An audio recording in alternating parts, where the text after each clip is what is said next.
नमस्कार दोस्तों। आइए देखते हैं हिंदी भाषा और उसका विकास से संबंधित कुछ महत्वपूर्ण प्रश्न। इन प्रश्नों की व्याख्या आइए हम करते हैं जो प्रतियोगी परीक्षाओं में पूछी जाती है, जैसे UGC NET, SET, TET, CTET, PGT, TGT. तो यह प्रश्न कई परीक्षाओं में पूछे गए हैं, तो आइए हल करते हैं। इनमें से कौन सी प्राचीनतम भाषा है? इनमें से कौन सी प्राचीनतम भाषा है? तो वह भाषा है वैदिक संस्कृत। अगला प्रश्न है, ऋग्वेद में किस भाषा का प्रयोग हुआ है? तो ऋग्वेद में वैदिक संस्कृत का प्रयोग हुआ है, क्योंकि यह आदि भाषा है और ऋग्वेद आदि ही समय से चला आ रहा है, तो वैदिक संस्कृत। इनमें से कौन सी भाषा मध्य आर्य भारतीय आर्य भाषा का काल नहीं है? इनमें से कौन सी भाषा मध्य आर्य भाषा का काल नहीं है? तो वह है संस्कृत। संस्कृत ही ऐसी भाषा है जो मध्य भाषा नहीं है। अपभ्रंश काल का इनमें से क्या है? अपभ्रंश भाषा का काल इनमें से क्या है? अपभ्रंश भाषा का काल 500 से 1000 ईस्वी है। अगला प्रश्न है, हिंदी की उत्पत्ति किस अपभ्रंश से मानी जाती है? तो हिंदी की उत्पत्ति सौरसेनी अपभ्रंश से मानी जाती है।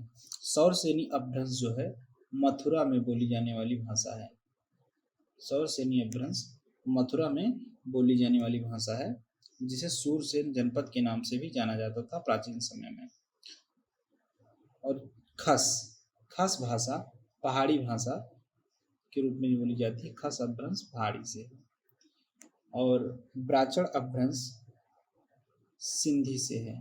ब्राचड़ अपभ्रंश सिंधी भाषा से है, यहाँ सिंधी का प्रयोग होता है। और मागधी अपभ्रंश आज वर्तमान में बिहारी, उड़िया, बंगला, असमिया इन क्षेत्रों में बोली जाती है। इनमें से कौन सी भाषा वियोगात्मक भाषा है? तो वह है अपभ्रंश। अपभ्रंश भाषा ही वियोगात्मक भाषा है।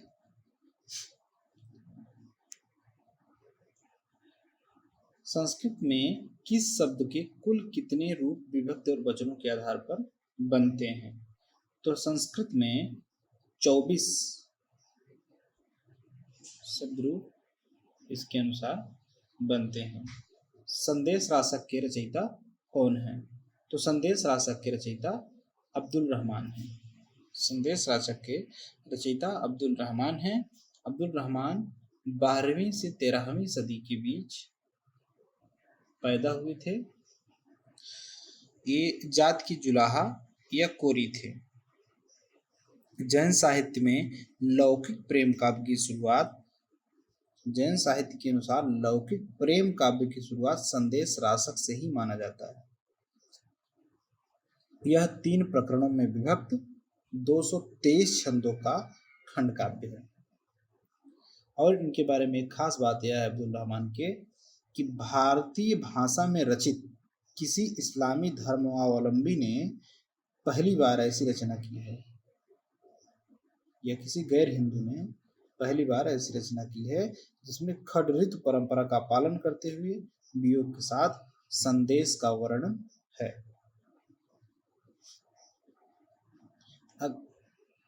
अब आते हैं जगनिक।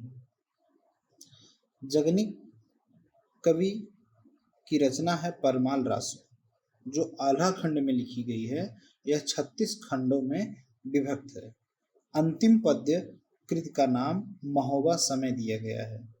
इनकी प्रमुख पंक्ति है, 12 बरस ले कुकर जीवे और 13 ले जिए सियार, बरस 18 छत्री जीवे आगे जीवन को धिक्कार। अब उसके बाद आते हैं खुसरो। खुसरो भारत का तूतीय हिंद के नाम से जाना जाता है। इसका पूरा नाम अबुल हसन या मोइनुद्दीन अमीर खुसरो था। अपभ्रंश के प्रमुख कवि धनपाल की रचना कौन सी है? अपभ्रंश के प्रमुख कवि धनपाल की रचना भावा भविष्यायक्त कहा है। अगला प्रश्न है, राहुल सांकृत्यायन ने हिंदी का प्रथम कवि किसे माना है? राहुल सांकृत्यायन ने हिंदी का प्रथम कवि किसे माना है? तो राहुल सांकृत्यायन ने हिंदी का प्रथम कवि सरपा को माना है, सरपा। और शालभद्र सूरी को गणपति चंद्र गुप्त ने पहला कवि माना है। शालभद्र सूरी की रचना है भरतेश्वर बाहुबली और बुद्धिरास। इनमें से अवधी भाषा की प्राचीनतम रचना कौन सी है?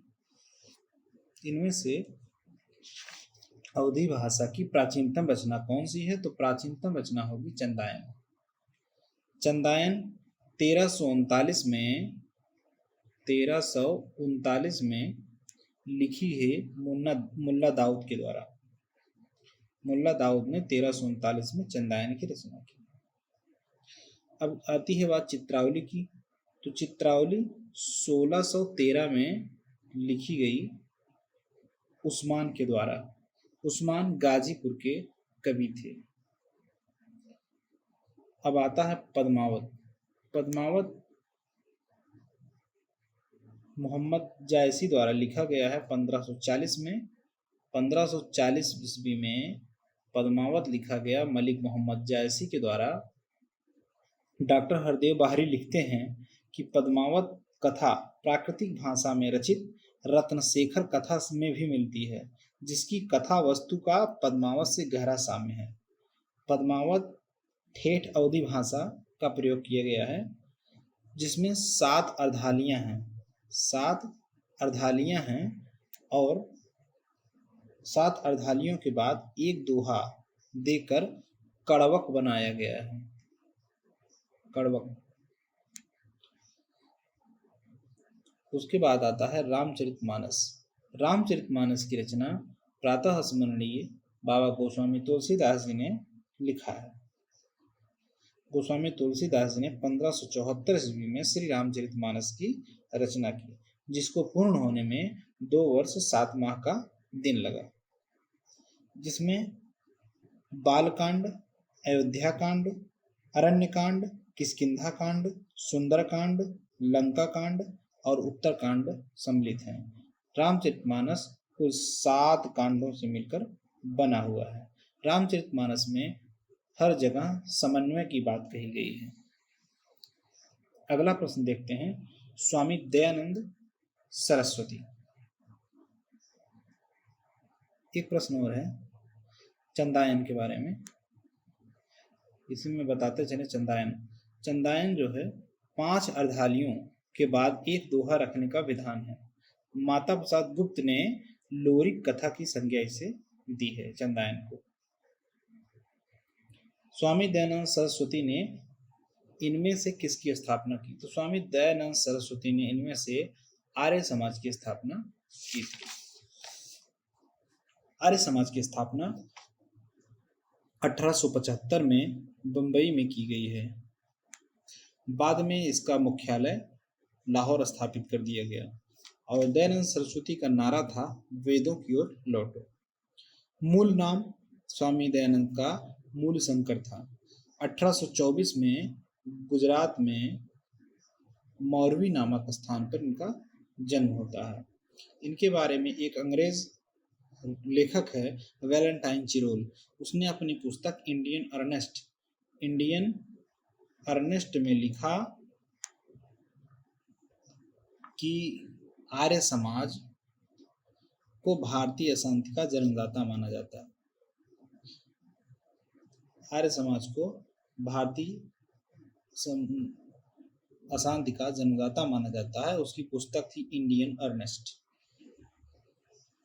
अब इसी में आते हैं ब्रह्म समाज। ब्रह्म समाज की स्थापना 20 अगस्त 1822 को राजा राम मोहन राय के द्वारा की गई।